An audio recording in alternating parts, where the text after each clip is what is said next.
Tinabla ni Pangulong Bongbong Marcos ang mungkahing tapyasan ang taripa sa mga imported na bigas. Target din niyang tuldukan ng smuggling. Narito po ang report. Sa bagong Pilipinas,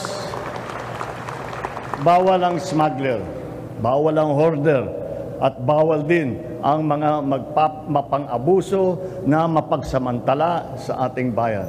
Gagamitin daw ni Agriculture Secretary at Pangulong Bongbong Marcos ang buong puwersa ng pamahalaan para tuldukan ang smuggling ng bigas sa bansa.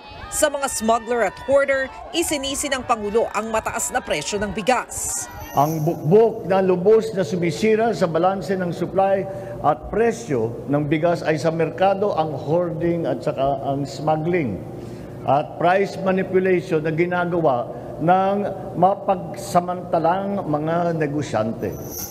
Sinabi yan ng Pangulo matapos mamahagi ng tig 25 kilo ng bigas sa 1,000 4-piece beneficiaries sa San Andres, Maynila. Mga nakumpiskang smuggled na bigas sa Zamboanga ang ipinamigay. Tiniyak ng Pangulo na dumaan ito sa pagsusuri bago ipamahagi habang abala sa pamamigay ng bigas si PBBM. Ang kapatid naman niyang si Senador Amy Marcos. Isipin niyo naman ang kalagayan ng ating local producers. Nakirali sa mga kumukontra sa mungkahi ng Department of Finance na bawasan o tuluyang alisin ang taripa sa imported na bigas. Hindi papayag si Bongbong dito. Sigurado ako dyan dahil lagot tayo sa tatay ko. Sa aking ama, halos sinasabi niya na wag na daw makinig sa mambo-jambo ng mga ekonomista pagkat ang totoo, iba ang bigas. May kapangyarihang wagas.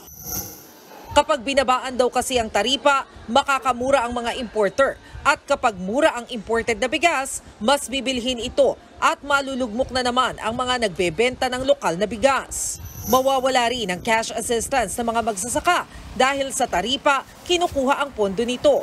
Ilang oras matapos ang protesta, inanunsyo ng palasyo ang pagbasura ni Pangulong Marcos sa mungkahing tapyasan ng taripa ng imported rice.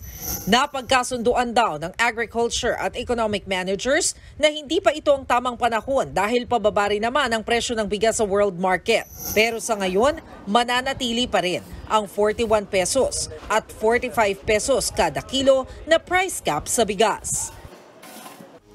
Mga kapatid, may Los Baños po. Huwag magpahuli sa mga balita at impormasyong dapat ninyong malaman. Para sa mas malawak na balitaan at diskusyon, mag-follow at mag-subscribe sa social media pages ng News 5.